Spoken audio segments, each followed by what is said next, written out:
This is a reading of an article entitled The Reality of the Temple of Human Spirit, written by Saniya Jaffrey and originally published to Medium.com.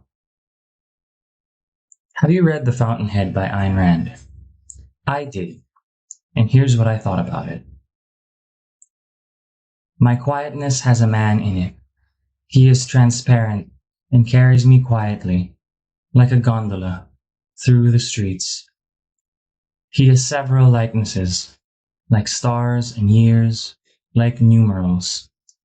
My quietness has a number of naked selves. So many pistols I have borrowed to protect myself from creatures who too readily recognize my weapons and have murder in the heart. Frank O'Hara. There is no religion between man and God. The worldly element of religion kills the ideal connection between both, between the soul and its source, the creation and its creator, the art and the artist. Religion is a word that is misunderstood by the world. The famous philosopher Nietzsche proclaimed the death of God in his work, The Gay Science, by a tale of a madman with a lantern looking for God, as his fellow citizens ridiculed him. The madman jumped into their midst, pierced them with his eyes. "Whither is God?" he cried. "I will tell you. We have killed him, you and I. All of us are his murderers. God is dead, and we have killed him." Nietzsche explains his idea of denying God. He introduces the concept of his perfect man, his Superman, German Übermensch, an imaginary, super strong, amoral individual who would overcome all opposition as well as the need for God. Because, in Nietzsche's view, God was an illusion of the mind. Man is God's greatest piece of art. He is an atom of the light of his existence. According to Ayn Rand, only man is an end in himself. God is life and all live by him. God is a being in itself. God recognizes him who serves him and protects the one who follows him. Man is an influence on himself. He is the proper object of study and devotion. Alexander Pope wrote in his essay on man that the proper study of mankind and God is the man. There is a thought process that runs along my theme. I feel that these ideas help me understand the depth of what Ayn Rand may have tried to establish in her book, though not in its literal sense. Sufism. The name itself has been related to the Greek word Sophia, which means wisdom, and the Arab word Sof, which means purity. Together, these words indicate pure wisdom, the wisdom that arises in the pure consciousness from which all impressions and problems of outer life have been wiped away. Witteveen, 1997. Mansur al-Hijaj, one of the prominent names in Sufism, is most commonly known for his celebrated phrase, Ana an-Haq, meaning, I am the truth, or I am God. This led to his execution for incitement. He prayed for this, O Lord, remove by thyself my it is I, which torments me. And when this unification with God was granted to him, he expressed his experience in the words of I am God. Thus, the ideology of Sufis encourages man to dig within himself the source, which is God. Or, as Ayn Rand puts it, this highest level of man's emotion can be very well defined as man worship, whereby man studies himself, discovers himself, and understands himself, the most exalted of all, for himself. Another great example is the beautiful poetry of the famous Baba Bulle Shah and Baba Ghulam Farid. who unveiled this secret of God in their poetry. They say, and I quote, Jai main tenu bahar donda, andar con samana, Jai main tenu andar donda, per mukayad jana, sub kuktu ay sabviktu aye, tenu sab to pak pechana, main vitu aye tu vitu, aye bula con namara. In simple words, Baba Bule Shah talks about the presence of God within everyone, every being, every creation, and within himself. Once that is discovered and understood, all worldly expectations and adaptations stop mattering. Your understanding deepens and your vision of the world changes. It is this God within each individual that is really his passion in life, his reason for existence. In Howard Rourke's case, the protagonist of The Fountainhead, this passion within himself comes out in the form of simple but beautiful architecture, unacceptable to the rest of the world. As Dominique Franken once puts it, when she sees the Enright House in the Sunday Chronicle, I think the man who designed this should have committed suicide. A man who can conceive something as beautiful as this should never allow it to be erected. He should not want it to exist. Knowledge is comprised of unfathomable oceans, and enlightenment is like a wave in it. Then, what is the relation between God and man? While the ocean of knowledge is sustained by God alone, the enlightenment pertains to man, and those are secrets that other worldly beings fail to accept or understand. Witteveen, 1997. In the book, Rourke is not portrayed as a profoundly religious man. As Austin Heller says to Howard, after all, it's only a building.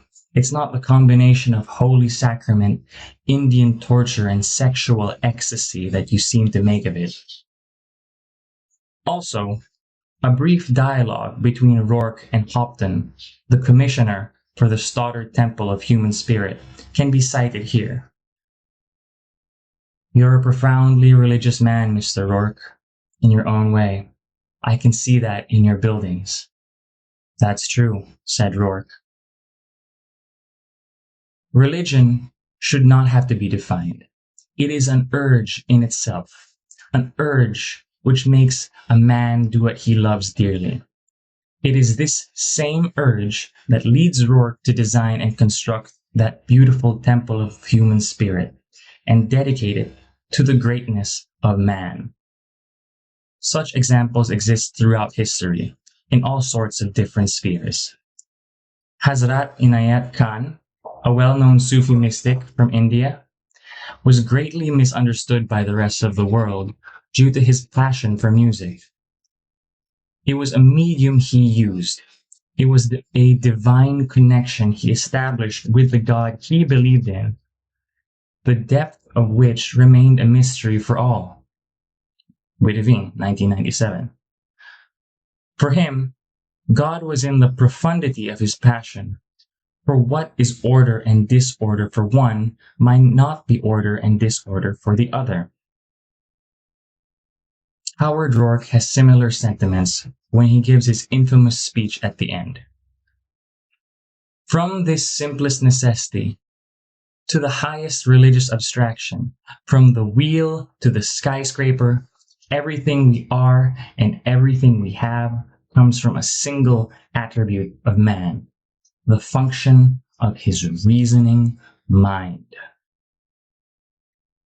Whatever Howard Rourke ever tried to build from the reasoning of his mind was dismissed by the rest of the world. He got expelled from one of the most prestigious architectural schools, the Stanton Institute of Architecture, because he refused to copy from the past and ideas of others, stating that what can be done with one substance must never be done with another. No two materials are alike. Every form has its own meaning. Every man creates his meaning in form and goal. This initial conflict becomes a basis for all his later projects. From the Enright House to the temple, his work was unacceptable for the general public. It was his thought process and rebellion from the ordinary that made that temple a real temple. As the client, Hopton Stoddard put it. So you see, Mr. Rourke, though it is to be a religious edifice, it is also more than that. You notice that we call it the temple of the human spirit. We want to capture, in stone, as others capture in music, not some narrow creed, but the essence of all religion. And what is the essence of religion? The great aspiration of the human spirit toward the highest, the noblest, the best. The human spirit as the creator and the conqueror of the ideal, the great life giving force of the universe, the heroic human spirit. That is your assignment, Mr. Rourke. Rourke initially did not want to undertake the project, but soon later he realized the true depth of the project. There was the chance for him to understand himself and his building, to understand his passion and what he considered his religion, his purpose in life, and to think of such a structure being erected on the human ground for him to walk around in. It would be for other men to contemplate in, for the religion of every man. Stoddard said that he wanted to call it God, and we think, why? He clears the doubt when he tells Rourke quite clearly that what he wants in that building is his own spirit, Howard Rourke's spirit, in the shape of a building. And that would be the meaning of the temple, the Stoddard Temple of Human Spirit.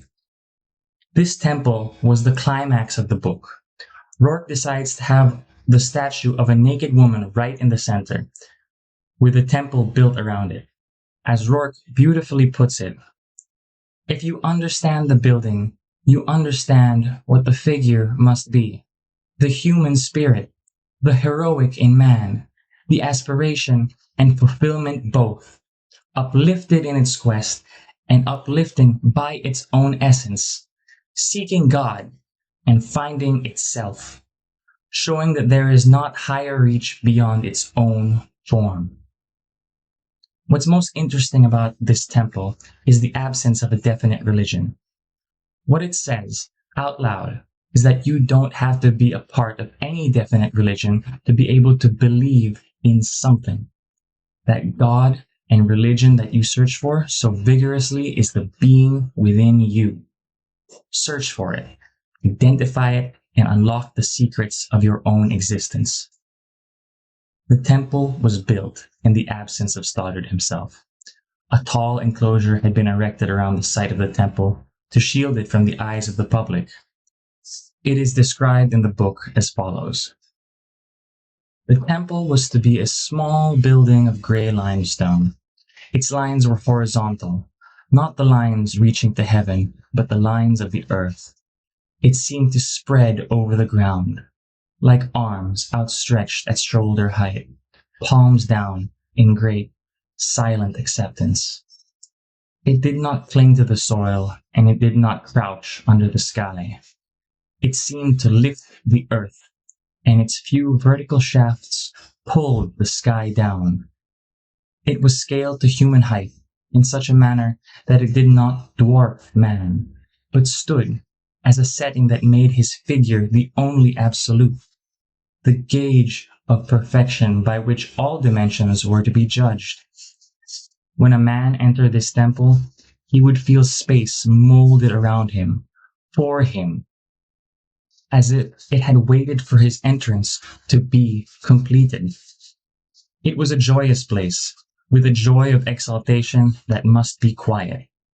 It was a place where one would come to feel sinless and strong, to find the peace of spirit never granted save by one's own glory.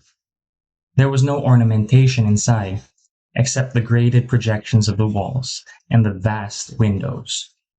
The place was not sealed under vaults, but thrown open to the earth around it, to the trees, the river, the sun, and to the skyline of the city in the distance, the skyscrapers, the shapes of man's achievement on earth. At the end of the room, facing the entrance with the city as a background, stood the figure of a naked human body. The temple can be envisioned as magnificent in its own beauty. Dominique tells Tuhi that it's better than what he could ever imagine. The great Louis Kahn would have described it as a structure that expresses the dignity rather than the depravity of man. Goldhagen, 2001. David Reinhardt, who worked for Kahn, said, "For Lou, every building was a temple. Salk was a temple for science. Dhaka was a temple for the government. Exeter was a temple for learning." Wiseman, 2007. He expressed this spirituality through architectural space and light.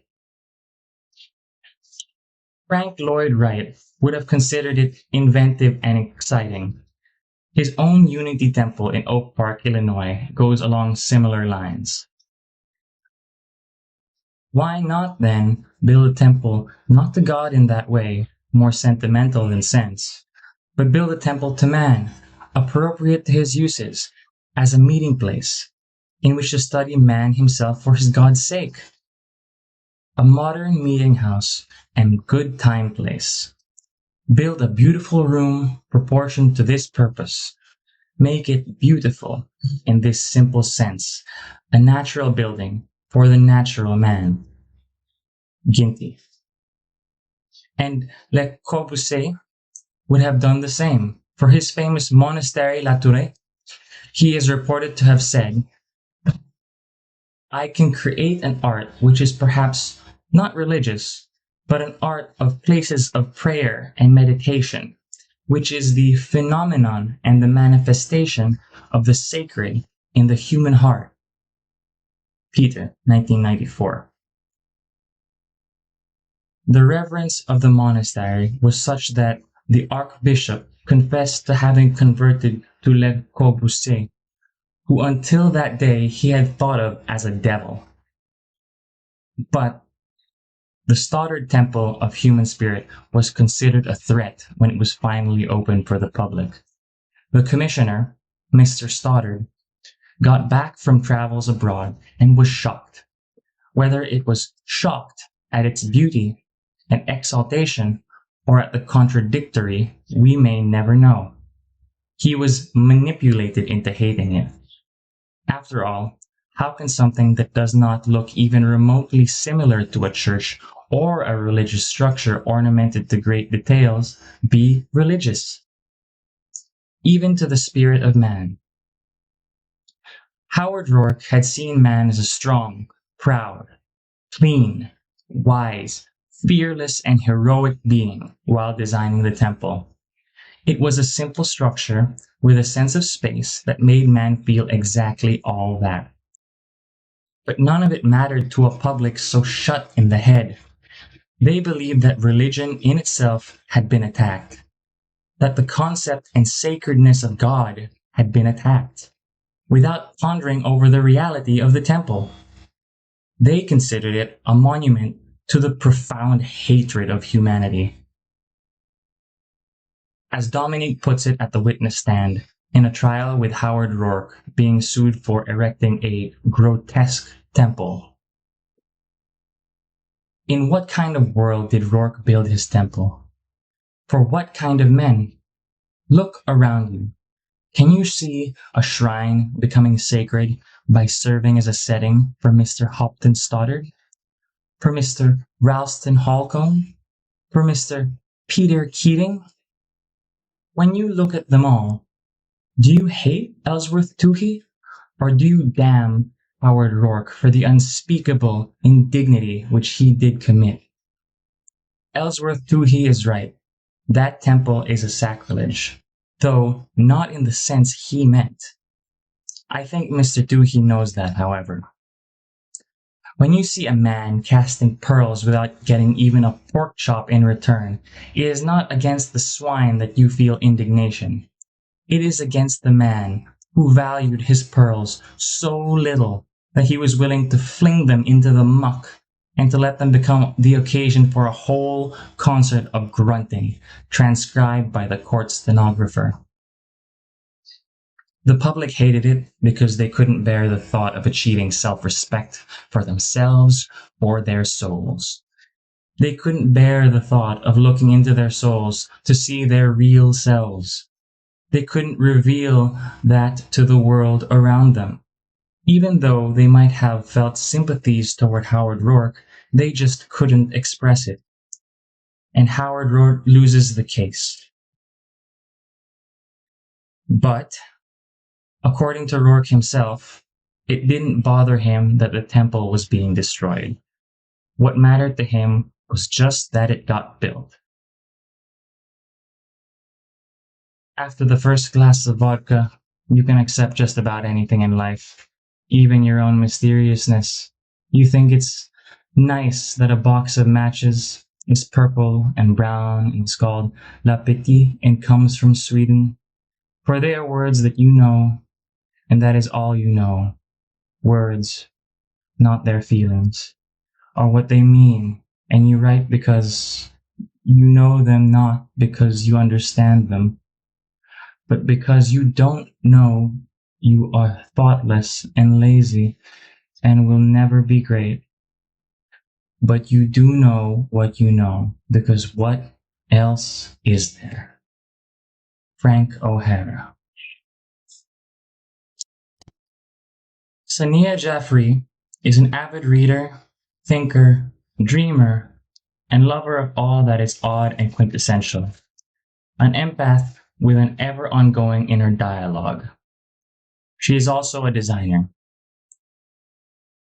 This reading was made without the express permission of Saniya. I have tried to reach out to her. I've checked her website. I've attempted to contact her through her various social media accounts, and I have received no response. It seems that sometime in about a year ago, in March 2002, she abruptly ceased all activity on her social media accounts. Her website is down, and well, part of the reason that I'm making this video is if anyone sees this and knows how I can get in contact with Saniya, please let me know. And I would gladly ask for permission and take this down if she declines. Thank you.